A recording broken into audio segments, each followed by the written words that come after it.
नमस्कार सभी का हम स्वागत करते हैं हमारे चैनल में और जय श्री राम। कल हमने पहला एपिसोड पब्लिश किया था रामायण संस्कार और संघर्ष की यात्रा। राम का जीवन ही संघर्ष से भरा हुआ था और इसीलिए हमने कल भी कहा था कि राम के जीवन से हम बहुत कुछ सीख सकते हैं। बस ज़रूरत है उस एंगल से सोचने की, उस बात को उस दृष्टिकोण से देखने की। जब हमारा दृष्टिकोण माइंडसेट बदलेगा तब जाके हमको वो सारी चीज़ें समझ में आएगी। हम कई बार किताबें पढ़ते हैं, कई बार हमने रामायण देखी है, कई बार रामायण पढ़ी भी है, लेकिन जब हम अलग दृष्टिकोण से उसकी तरफ देखना शुरू करते हैं तब हमको नए नए अर्थ मिलना शुरू होते हैं। तो कल का जो एपिसोड हुआ तब कई सारे हमारे जो दर्शक हैं उन्होंने कहा कि आप जो है वो रावण की बात क्यों नहीं करते। एक मैसेज आया था पर्टिकुलरली जिसमें कहा गया है कि आप रावण की बात नहीं कर रहे क्या।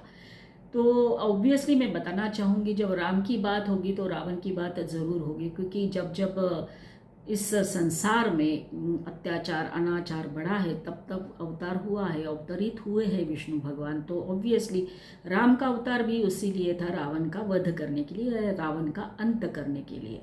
तो एक बात मैं यहाँ ज़रूर कहना चाहूँगी कि राम के बारे में जब हम सोचते हैं तो रावण के बारे में भी सोचना ही पड़ेगा। ये तो संघर्ष है नीति और अनीति का, सत्य और असत्य का, न्याय और अन्याय का, राइट। तो एक बात जो मैं आपको शेयर करना चाहूँगी वो ये है कि राम और रावण का युद्ध जो है वो ख़त्म हो चुका था। रावण मृत्युशैया पर थे और लक्ष्मण को संबोधित करते हुए उन्होंने ये कहा है, और वो कहते हैं रावण लक्ष्मण से, लक्ष्मण तुम्हें पता है कि राम और मेरे में क्या अंतर है? कोई अंतर नहीं है ज़्यादा, बस एक ही अंतर है। वो कौन सा? कि वो ये है कि राम को ज्ञान का अहंकार नहीं है, उनको अहंकार का पूरा ज्ञान था, और मुझे जो है ज्ञान का अहंकार था, और इसीलिए मेरा विनाश होना निश्चित था। तो Ravan is the symbol of ego, अहंकार, जो हमारे बीच में सब में होता है, और सभी संघर्ष का मूल जो है वो अहंकार है। चाहे घर में क्यों ना हो या फिर चाहे दो देशों के बीच में क्यों ना हो, जैसे कि आज हम देख रहे हैं किस तरह से दोनों देश लड़ रहे हैं और उनकी वजह से काफ़ी सारे देश जो है उस चपेटे में आ गए। वो है दोनों का अहंकार, कोई भी पीछे हटने को नाम नहीं ले रहा है। तो जब हम बात कर रहे हैं राम और रामायण की, और रामायण से संस्कार और संघर्ष की यात्रा की, तो राम के बारे में जब हम सोचते हैं तो सबसे इम्पोर्टेंट चीज़ क्या है पता है? आप भी सोचना, और सोचने के बाद इसके ऊपर भी और गौर करना कि क्या चीज़ थी ऐसे कि हम आज इतने हज़ारों साल भी बीत जाने के बाद राम को याद करते हैं। राम हमारी आत्मा है, श्रद्धा है, भक्ति है, सब कुछ है। तो ऐसा क्या था उस राम? तो एक चीज़ जिसको हम बोलते हैं जो बहुत ही ज़रूरी है सबके लिए, वो है चरित्र निर्माण, चारित्र्य जिसको बोलते हैं। आप अगर मेरी बात करते हैं, सपोज मैंने कुछ अच्छा बड़ा काम कर लिया तो, और किसी ने मेरे ऊपर भी कुछ लिख दिया, मेरी बायोग्राफी लिख दी, तो वो काम कोई भी कर सकता है, जिसको भी पैसे दे दो वो लिख लेगा। लेकिन जो चरित्र निर्माण की बात होती है वो कैसे होगी? वो होती है संस्कारों से, वो होती है आपके ज्ञान से, वो होती है आपकी शिक्षा से। और राम का जो चरित्र निर्माण हुआ वो इन्हीं के माध्यमों से हुआ। और एक बात मैं आपको यहाँ पूछना चाहूँगी, कभी आपने सोचा है कि जब हम दशावतारों की बात करते हैं तो हर एक अवतार हुआ और वहाँ पर वो समाप्त हुआ। हर एक अवतार का एक प्रयोजन था, किसी राक्षस का अंत करना था, अत्याचार बढ़ रहा था, चाहे मत्स्य अवतार हो, वराह अवतार हो, वामन अवतार हो, परशुराम अवतार हो। तो ये सारे अवतार तब तब आए और वहाँ वो राक्षस का अंत होने के बाद खत्म हो गया। लेकिन राम अवतार जब हुआ, जो मनुष्य रूप में विष्णु भगवान राम के रूप में आए, तो रावण का अंत होने के बाद वहाँ पर राम अवतार खत्म नहीं होता है। वहाँ से राम अयोध्या जाते हैं और अयोध्या जाने के बाद फिर उनका राज्याभिषेक होता है और फिर कितने हजारों साल तक उन्होंने अयोध्या के ऊपर राज्य किया, इस पृथ्वी के ऊपर राज्य किया, ऐसा हम बोल सकते हैं। तब तो पृथ्वी ही थी, कोई देश ऐसा तो था नहीं जो आज हम देखते हैं, तो हम कह सकते हैं पृथ्वी पर राज्य किया कितने हजारों साल तक।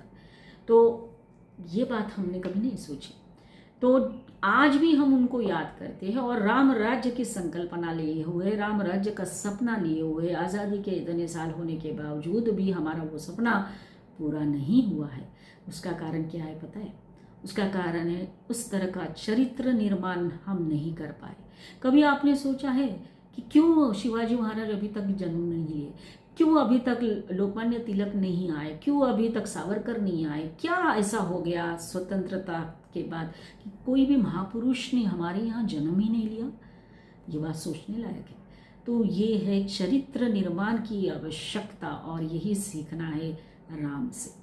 तो बात करते हैं उनके माता पिता के बारे में फिर से, क्योंकि कल भी मैंने कहा था कि वो निश्चित हो गया था कि किन के घर में जन्म लेना है, किन के गोद से जन्म लेना है। तो दशरथ और कौशल्या के पुत्र बने विष्णु के अवतार मनुष्य रूप में राम। तो इन दोनों ने राम को, और या चाहे इनके जो भाई थे उनको, पर्टिकुलरली राम के बारे में अगर सोचेंगे तो ऐसा क्या सिखाया, ऐसे क्या संस्कार दिए कि आज भी हम राम को पूजते हैं, हमारे मन में राम बसते हैं। ऐसे क्या आदर्श उन्होंने दिए, तो ये सोचने वाली बात है।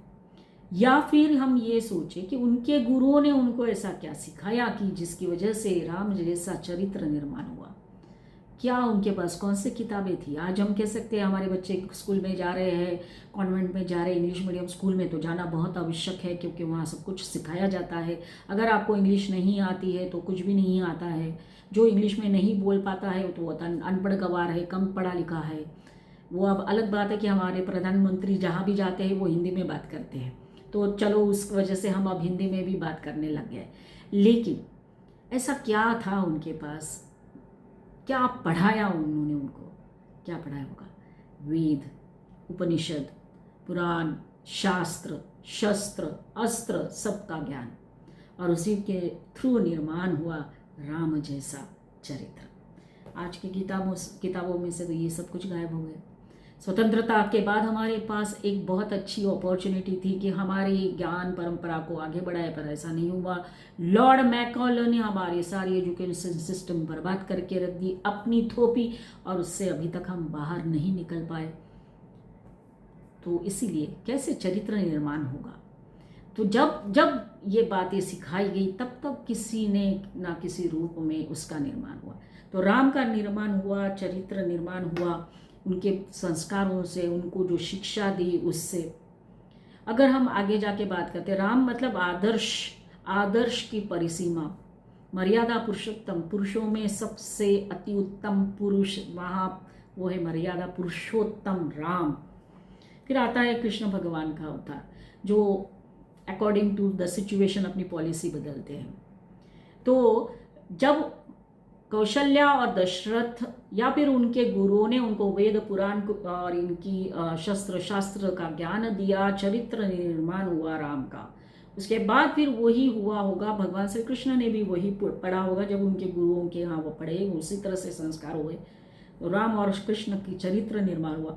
लेकिन आगे जाके जब हम बात करते हैं कि जिस माँ ने राम और कृष्ण दोनों पढ़ाया उस बच्चे को, और फिर जाके वो बच्चा जो है बड़ा हुआ, जो कहलाया छत्रपति शिवाजी महाराज। तो पूरी दुनिया में अगर हम बात करते हैं दो ऐसे महान चरित्र है, वो है भगवान राम और छत्रपति शिवाजी महाराज। तो ये बात तो हो गई कि चरित्र निर्माण कितना ज़रूरी है। जब आप एक राम का चरित्र निर्माण होता है तो राम राज्य होता है। तो अगर हम हमारे देश को राम राज्य देना चाहते हैं तो उस तरह का चरित्र हमको चाहिए, तब जाके समाज भी उतना ही चरित्रवान होगा, और तब जाके उस राष्ट्र का भी एक चरित्र होता है। वो राष्ट्र उस चरित्र से पहचाना जाता है। जैसे फॉर एग्जाम्पल अगर हम जापान की बात करते हैं, तो जब भी जापान में जाते हैं, जापान से आते हैं तो बात करते हैं कि Japan is a very good country, कल कितने डिसिप्लिन लोग हैं, ये है, वो उनका चरित्र हो गया। हमारे देश के बारे में थोड़ा सोच के देखें कि हम क्या बात करेंगे।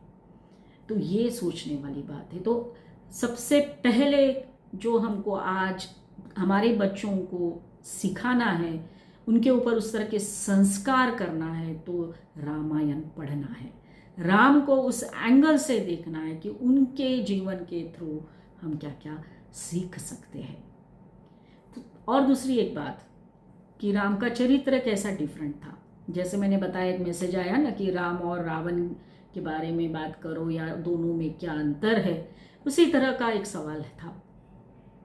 वो प्रसंग है कि राम और रावण का युद्ध खत्म हो चुका था और राम बहुत ही दुख में या फिर एक शांत वातावरण में बैठे हुए थे समंदर के किनारे। शाम का वक्त था, थोड़ी सी धूप होगी, और वहाँ पर कोई एक स्त्री उनको मिलने आती है और उसकी छाव जो है ऐसी सामने गिरती है भगवान रामचंद्र के। तो राम भगवान उसको पहचान जाते हैं कि कोई स्त्री है जो यहाँ आई हुई है। वो तुरंत वहाँ पे खड़े हो जाते हैं और वंदन करते हुए कहते हैं, माते आप कौन हो? तो वो स्त्री बोलती है कि मैं महाज्ञानी, महापराक्रमी, महासम्राट रावण की पत्नी मंदोदरी हूँ, और मैं यहाँ पर आई हूँ किस लिए? ये देखने के लिए कि महापराक्रमी रावण को मारने वाला वो व्यक्ति कौन है, और ऐसा कौन सा व्यक्ति है, कैसे मार पाया मेरे पति को। तो राम भगवान तो पहले क्षमा मांगते हैं कि क्षमा करे माते, कि मैंने बहुत समझाने की कोशिश की रावण को, लेकिन वो नहीं माने, और आखिरकार मेरा कोई इलाज नहीं था, मुझे युद्ध करना पड़ा और उनको मारना पड़ा, उनका वध करना पड़ा। तो फिर बाद में मंदोदरी से पूछते हैं कि आप क्या अंतर देखते हो दोनों के बीच में। तो मंदोदरी कहती है, जो व्यक्ति सिर्फ एक स्त्री की छाव देखते हुए खड़ा होकर ये कहते हैं कि हे माते मेरा प्रणाम स्वीकार करें, वही पता चलता है कि राम और रावण में क्या अंतर है। वो है चरित्र का अंतर। दोनों का अंतर मैंने पहले भी बताया, लेकिन जो राम में था वो है चरित्र, जिसकी कामना हम सभी करते हैं, लेकिन दुर्भाग्य से हम हमारे बच्चों को उस तरह के संस्कार नहीं दे पा रहे हैं। तो सबसे बड़ा इम्पोर्टेंट पॉइंट ये है हमारे आज के परिस्थिति में भी कि चरित्र निर्माण करना। और यही बात छत्रपति शिवाजी महाराज की लाइफ में भी है। कोई एक प्रसंग है, वो कितना सही है वो नहीं मालूम, लेकिन कल्याण से जब वो कुछ लड़ाई होकर कुछ संदूकें लेकर जब मराठा जो सैनिक थे वो छत्रपति शिवाजी महाराज के पास गए, लड़ाई में जो भी कुछ लेकर गए साथ में, एक बड़ा सा संदूक था, और उस संदूक में उस सूबेदार की पत्नी थी, बहुत सुंदर थी। तो सैनिक चौंक गए कि ये संदूक में छिपी थी और हमारे साथ कैसे आ गई। तो उन्होंने छत्रपति शिवाजी महाराज को बताया तो कि ऐसा ऐसा हुआ है। तो महाराज ने बताया सैनिकों को कि जाओ उनको लेकर आओ हमारे दरबार में।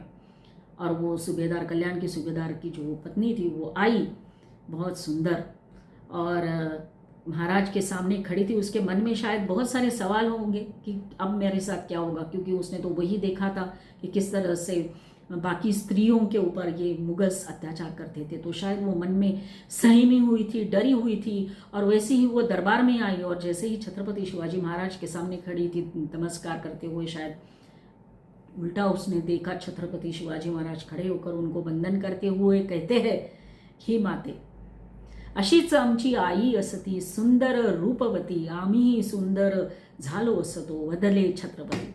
अगर हमारी माता तुम्हारे जैसे सुंदर होती तो हम भी सुंदर होते। तो ये देखो दोनों में कहीं ना कहीं कनेक्शन दिखता है, चरित्र। तो इसलिए मैंने कहा ना, दो चरित्र भारत को जो मिले, भगवान रामचंद्र और छत्रपति शिवाजी महाराज। तो चरित्र निर्मिति कैसे होगी? वो हमारे घर से, संस्कारों से, गुरुजनों से। उनके गुरुओं ने क्या सिखाया होगा राम को? यही जो उनके पास उस टाइम पे था। और आज हमारे पास सब गायब हो चुके हैं, और आज हम मॉरल साइंस की बात कर रहे हैं। कितना ज़रूरी होता है ये सारी चीज़ें सिखाना। जो हमारा मूल है वही हमने काट के फेंक दिया, इवन आफ्टर द इंडिपेंडेंस।